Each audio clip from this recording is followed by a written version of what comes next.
अगं किती मोबाईल बघतेस तू? जरा काम करत जा ना आणि अभ्यास कर जरा. अभी मजा आएगा. देखा आपने लापरवाही का नतीजा है.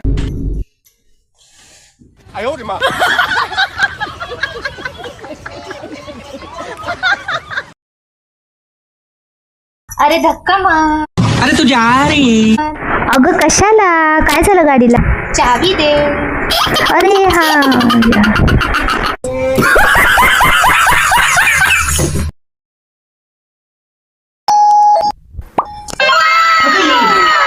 कामं झाली तुझी?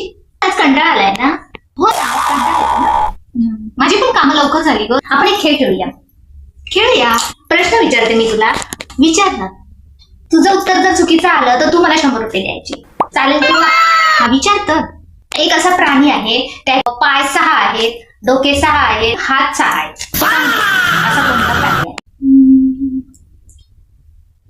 असा प्राणी नाही ग आठवत मला. नाही येत आता. एक काम, मी तुला आता प्रश्न विचारते हा, आणि त्याचं उत्तर तुला चुकलं तर तू मला 100 रुपये द्यायचे. चालेल? चालेल, विचार.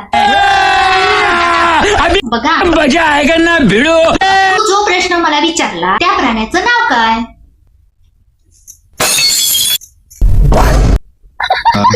अब आया ना लाइन पे.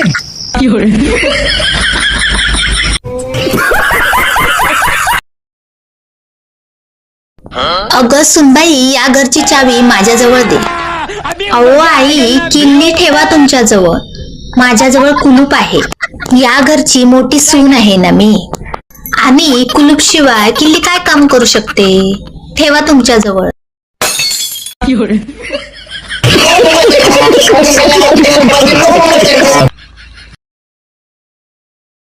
अगं माझा नवरा खूप देव माणूस आहे. मी जे मागते ते मला आणून देतो. काय म्हणतेस?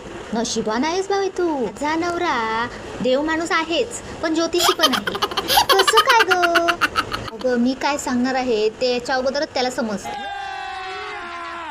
मी काय मागणार आहे ते मागायच्या अगोदर पळून जातात.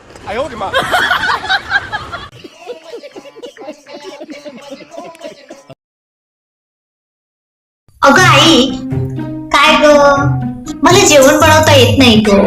भांडी पण घासायला येत नाही, आणि कपडे तर धुवायला एवढा कंटाळा येतो ना. काळजी वाटते ग.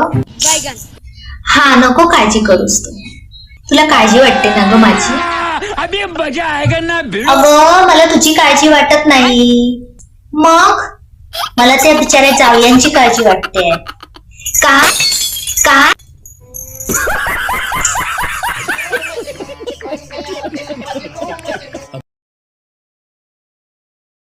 अहो आई, तुमचे केस एवढे काळे कसे? माझे केस वयातच अभी सोपं आहे. मी आयुष्यभर स्वतःच डोकं चालवलं, आणि तू एक आहेस माझं डोकं खाते.